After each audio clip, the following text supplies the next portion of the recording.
Did you know Sacramento's neighborhoods were planned and designed by race? It's a story ABC 10 has been working on for a long time after a report looked into how decisions shaped the area that it is today. A Sacramento researcher, Jesus Hernandez, mapped out the city block by block and noticed neighborhoods that thrived had racial agreements that meant people of color could not live there.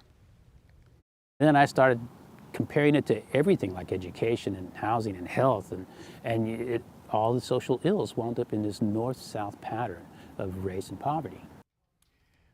Okay, ABC 10's Ananda Rachita is here. You've been on this story for a long time on this. What are racial agreements in terms of neighborhoods? So they're written into property deeds. This is an example of one of them. It's pretty much buried into the property deed, and most of them you can find prior to 1960. So inside the property deed, it says that, pretty much I'm paraphrasing right now, but saying that you cannot lease or sell the property to a person of color, and that's what it is. Right. And so the city of Sacramento was pretty much built on racial agreements because you had these developers coming in and they want people to buy their properties. Sure. And so the way that they could protect the property values was by saying, okay, it's similar to an HOA. Like you can't put this in front of your home, but also buried underneath it is you cannot sell your property, can't lease it to someone of color.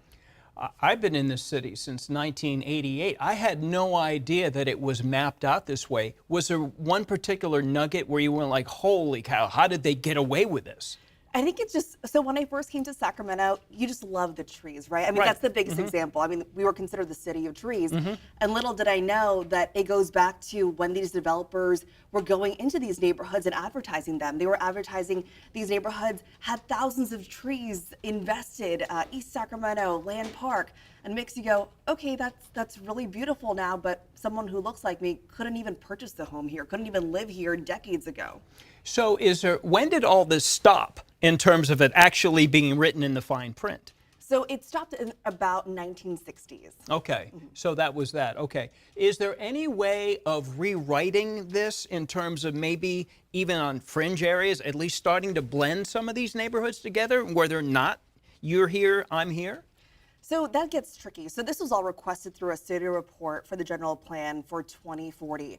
But kind of going back to racial agreements and this word that we usually hear called redlining, Yes. that was all created through federal governments when they wanted to create maps. Banks and appraisers use it as guidelines. And so you mark these areas as red lines. Some of those areas are known where people of color could live. Oak Park is one example. So Oak Park, what you risk is if you keep devaluing these neighborhoods, people couldn't live there. They can't invest in their homes. Right. They can't make improvements to get loans. You risk developers coming in, redevelopment happening, so you push those people away. So Right. yeah, the area looks nice, but the people that originally were there, they Right. can't live there anymore. Getting pushed out, Yeah. and we're seeing some neighborhoods that are like that. I've watched two of the parts which your boss sent to me. Well shot, well done, and I love the people that you're interviewing. They're speaking from the heart, so love that. Ananda, thank you. ABC 10's four-part series, Segregating Sacramento. It starts tonight, ABC 10 News at 6:30. Ananda, thank you. Can't wait to see the rest of it.